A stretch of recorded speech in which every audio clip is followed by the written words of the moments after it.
All right. Hey, everybody. It's Jeremy Krulikowski here. We have another awesome show planned for you guys today. We're going to be talking about overhauling your biblical. So we're going to talk about is it biblical? Is it not biblical? Money mindset. So we're going to be talking specifically about what are the beliefs that you have about money that are keeping you stuck and you don't even know it. So I'm going to say something right now that is probably going to make you a little bit like, what? Are you serious? Like you're full of it. But hear me out. You'll understand it me as I go. If you are living paycheck to paycheck, or you are finding it difficult to save, or like you just can't pay off the debt quicker, or like you're just not able to invest like you want, if you feel like you just can't get ahead and nothing seems to be working, you find yourself frustrated, here's why. Okay, here's a large reason why. Here's one of the majority of the reasons why. Okay, when we work with every single person out there, specifically, we're going to be talking about Christians tonight. It's because of this. There is a part of you that doesn't want to be successful. There is a part of you that is resisting abundance. There is a part of you that wants to be paycheck to paycheck. There is a part of you that wants to be struggle. And that part of you, that part in your brain, you can call it the subconscious, you could call it whatever you want to call it, but there's a certain part of your brain that is winning out in that battle to keep you stuck versus the other part that wants to get you where you want to be. And we could call it your conscious mind. So, specifically, when I ask all of you guys, do you want more money? Do you want to be out of debt? Do you want to be able to invest more? Do you want to have more for savings? All of you guys would consciously go, absolutely, absolutely, I want to, right? Absolutely, I want to be in good health. But, when it comes to my finances, but there's another part that is absolutely freaked out by it. And we're going to talk about one of the primary reasons why. So I'm going to be giving you guys a ton of value on this Facebook Live right now. And it's this, and I'm going to compare it like this. So think about it like this. Think about think about your health for a second, okay? Who doesn't want to be in good health? So let's just say that you have a big health crisis. You're noticing that, and it's not really public yet, it's private, but you're noticing your heart's racing a lot more. You find yourself waking up constantly throughout the night. You feel like your head's, you feel your heart pounding in your chest, your blood pressure's going up, things like that. But you have to go to the doctor in order to get it fixed, right? You're going to have to do something to get your health back. But have you ever noticed that there's a lot of people out there, maybe you've been guilty, where like consciously, I want good health. I know, and I know that I need to get to the doctor in order to be able to get the health. But there's another part of you that is absolutely terrified of it. And for instance, it could be something like, what are they going to tell me? What if I find out it's worse than what I thought? So you might go year after year after year, consciously saying, I want to be in good health. But there's another part subconsciously that is keeping you stuck and keeping you from where you want to be with your health. So it's like this. There are a lot of passages. We're going to talk specifically about some of the passages that really freak out a lot of Christians. Okay. And I'm not going to be able to break down all of these and why, what to believe and things like that. These are things that it takes us, a while to work through these with people. So I'm just going to give you guys a little snippet of it. But I'm just saying there's a lot of commands, there's a lot of things in scripture, a lot of passages that freak Christians the crap out. Like, let's just be honest, right? So really, guys, like if you think about, there's a part of your brain that like, if you look at, if you think about like touching a hot stove, like there's a part of your brain that's like, you have to touch it once and it's like, I don't want anything to do with that. And so guys, like, what is hotter than hell? And there are a lot of Christians that are honestly like, they're afraid that it might make them a worse person, that that it might hurt their relationship, that they might be judged. Those are all legitimate and they're very real. But for a lot of Christians, guys, it's like, what am I gonna like? Could I end up going to hell? Because there's so many passages like you cannot serve God money that Jesus talks about, or like those who desire to be rich fall into temptation, or the love of money is the root of all kinds of evils, and like it's easier for a camel to go through an eye of a needle than for a rich man to enter the kingdom of Christ, your kingdom of heaven. And then there's like anyone who is covetous or that is an idolater has no inheritance of Christ and God, or in the kingdom of Christ and God. So even if you think about those last two, like it's very explicit. Like if you have like some sort of covetous thing, whatever that means, like covetous desire, or if you want to, if it seems like it's saying like if you are rich, right, that you're going to end up that you're never going to end up in the kingdom of God, you're like, I don't want anything to do with that, right? So I'm just going to give you guys a few examples. Like there are passages like that, and there's tons of other passages that a lot of Christians take out of context that freak them out. And like, honestly, for me, like, because I had such a strong desire to obey God, I still have a strong desire to obey God with my life. Because I didn't understand what these passages meant, I just resisted it. I'm just like, like I consciously, it's like, well, yeah, who doesn't want to, who doesn't want $1 million? Who doesn't want like I love the idea of having more freedom. Like I love the idea of like being able to travel more and having my own house. And I consciously I wanted these things. But it wasn't until I started to understand there were all these things floating around in my subconscious that I didn't realize that were there, that someone had to help me pull out. And I was like, oh my gosh, I didn't realize they've been embedded in there. But like they were there and they were keeping me stuck because like I never focused on money growing up. I would never really want to think about it. I didn't think it was that important. I didn't want to pursue wealth. I didn't want to do that stuff because I was honestly like in the back of my mind, I was freaked out. I was like, if I end up getting more money, am I going to end up walking away from God, or will it take me away from God? Or, specifically one of the biggest ones for me, guys, which is I've talked to you guys about this before, which was if I end up getting abundance, is it going to hurt my prayer life? Is it going to make me not dependent upon God? Am I going to feel less connected to God? And when I started to get abundance, it started to feel that way, and I freaked out and I went right back to where I was. And I'm like, what's the deal? So for some of you guys, if you find yourself like just kind of like teetering back and forth, or it's like you kind of get out of debt and then you get back in, you get out of debt, get back in, or you kind of feel like you're doing good out of the paycheck to paycheck and then you get right back in, or out of the paycheck and then you get right back in. You have to realize, guys, that there's something causing that, like it's like kind of like a rubber band, and just pull you back in. And what I'm saying, guys, is it's that part of you that wants to be paycheck to paycheck.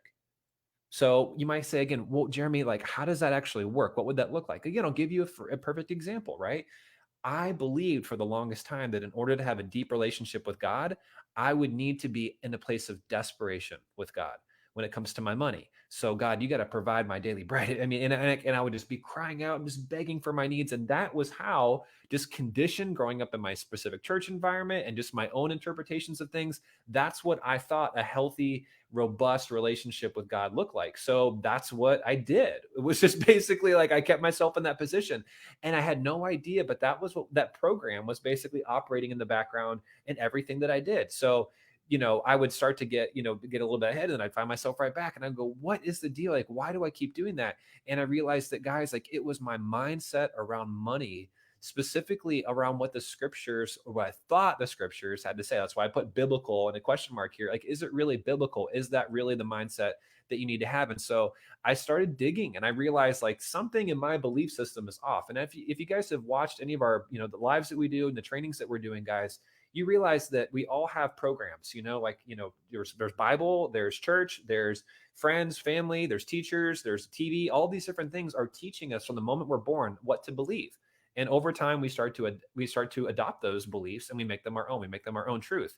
And from those beliefs, we end up living our lives, and we end up having our emotions, that come out of those beliefs, right? So again, if you feel like money is going to make you a worse person, for instance, then if you start to get more money, then you're going to start to feel a sense of guilt, and then what happens when you feel guilty? You're going to resist it. And so from our emotions flow our actions, right? That's where we end up doing certain things and not doing certain things. And so you'll find yourself resisting wealth subconsciously. You might find yourself not feeling comfortable talking about money with your friends and family, which, oh, by the way, most wealthy people do. So you're good luck having a lot of wealthy friends, like things like that. Like and then you'll notice the result is I don't have a lot of money.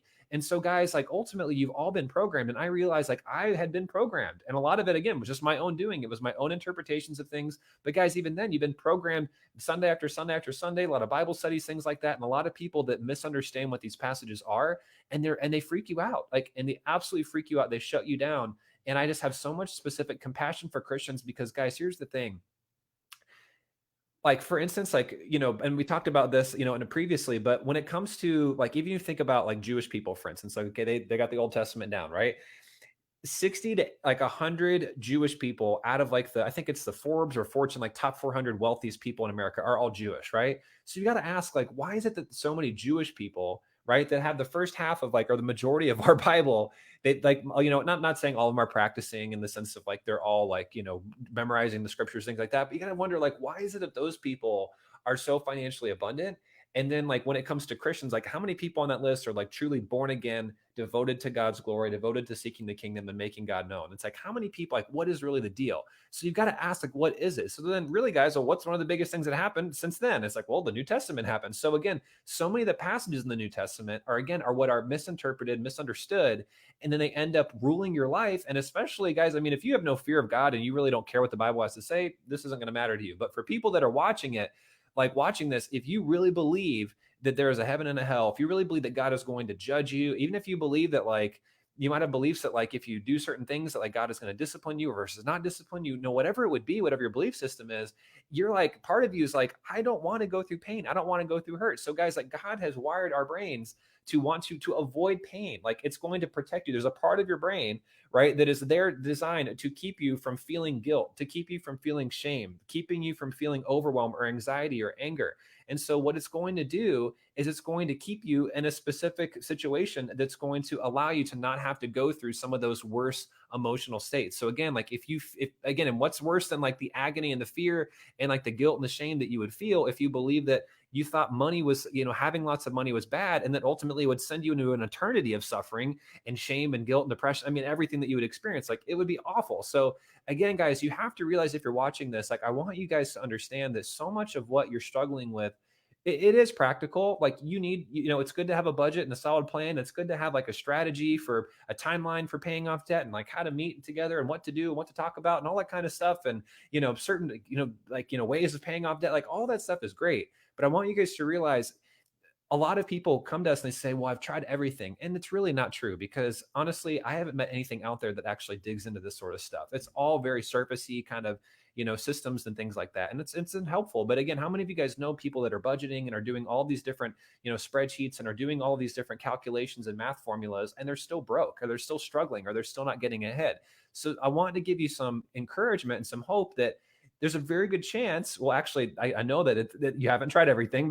I know that you haven't tried everything, because I haven't even tried everything in my life. So you haven't tried everything, but really specifically, you have not unearthed what are some of those subconscious beliefs that are keeping you stuck and are keeping you in struggle and are keeping you from abundance. And I can promise you guys, if you're not in abundance, it's because there's a part of you that doesn't want it. It doesn't. I could say all of you doesn't want it, but that's not true. Again, your conscious mind wants it, but there's a part of your subconscious that does not and is resisting abundance for whatever reason. So I even gave an illustration like this recently, and it was kind of fun, but it was, basically like, say you want to buy, buy a little poodle, and you love this poodle, and you do all this research on this poodle, and you go to the pound, and it's like you've been thinking and dreaming and getting excited about poodles and talking to your friends about poodles, and you're Instagramming posts about poodle, your poodle, and like you're looking at photos about your poodle and looking at, watching the dog shows about poodles, and you're like, oh, so obsessed with poodles, you're looking forward to poodles. But then you go to the shelter, you see the poodle, you take it around, and it's like its name is Fluffy, and it was meant to be, because again, that was your dog growing up as Fluffy, and so okay, it's going to be Fluffy, and you walk it and you take it around and things like that, and it's so much fun. It's so riveting, and it's so like exciting, and it gets you so pumped up, and you're getting ready to sign the paperwork and make the payment. And there's a part of you that kind of goes like, I don't know, I don't really feel like I should do this. Like, I don't know, I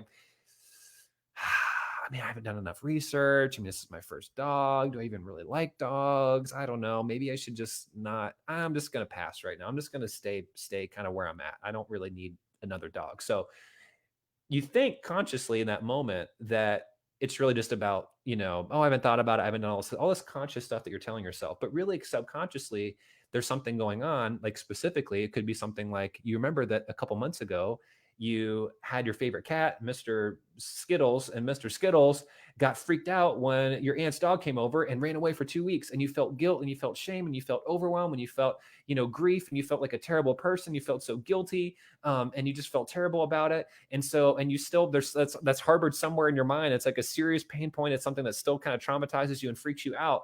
And so ultimately, like that part of you is freaked out, traumatized about anything that would cause that to happen again. And so consciously you want to have, you want to have, Fluffy, whatever, you want to have the dog, but subconsciously there's something that is so freaked out by the idea of it that you end up resisting it. Are you guys tracking with me? If any of you guys are watching, leave me a comment, let me know, because I want to make sure this is clicking with you. Okay. This is really valuable training, guys. Like I'm giving you guys a ton of value right now. Okay.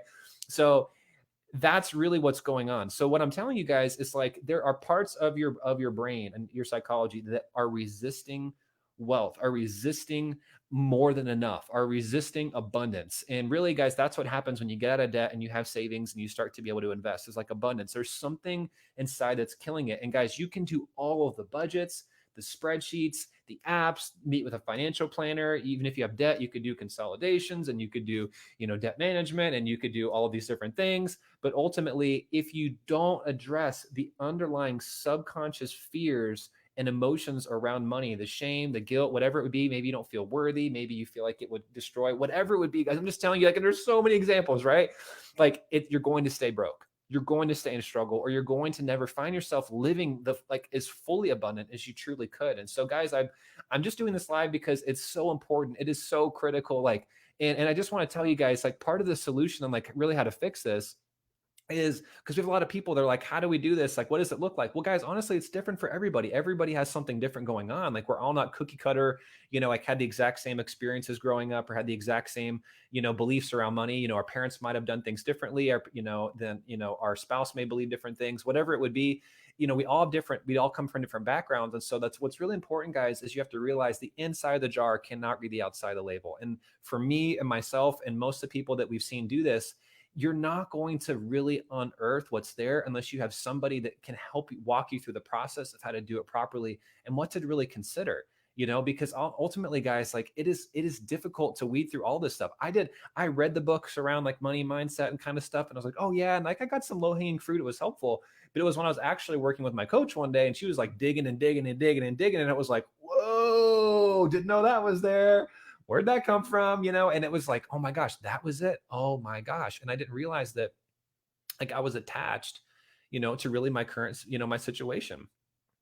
I was attached to my, to not getting out from underneath my situation and really getting to a place of abundance. And so, guys, I'm just telling you this because, again, like, you haven't tried everything, right? And ultimately, what's keeping you stuck is probably not what you think it is. It's probably not that you don't know how to do a budget, which doing a budget's great. But even then, like, you got to ask, like, why do I not follow the budget? Why do I not, like, why do I get off budget? Why do things keep sabotaging our budget? What's going on? And what I'm telling you guys is, like, whether it's budgeting or whether it's, doing other sorts of different things that you've tried to do to solve it, squirreling away money every month, doing automatic savings things and whatever it would be, the reason why you're stuck is primarily in here. It's the psychology that you have, it's your beliefs, it's the emotional state that you live in, and it's specifically around money.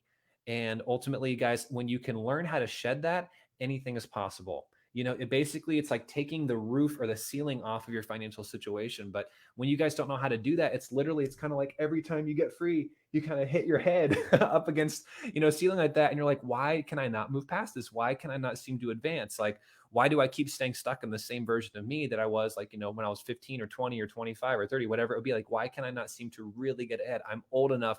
I shouldn't have to be dealing with this anymore. So, guys, if you are at a place where you realize there is, like, I know that I got some stuff going on in here. There are some fears. There's some stuff going on. Like, when it comes to money, like, there's anxiety, there's anger, there's guilt, there's shame, any of these kind of stuff, any of that kind of stuff, guys. And it's like, and you're kind of freaked out. Just know that, guys, like, you have to be able to let go of those emotions and those beliefs and shift them in order to be able to finally move beyond it and get where you want to be financially. Like, there is no shortcuts. You have to do it. If you don't do it, you're never going to get past it. And you'll find yourself, even if you get ahead, going right back into the same spot. So just to encourage you guys, like, again, there are ways to be able to work through this. Like, you don't have to stay stuck.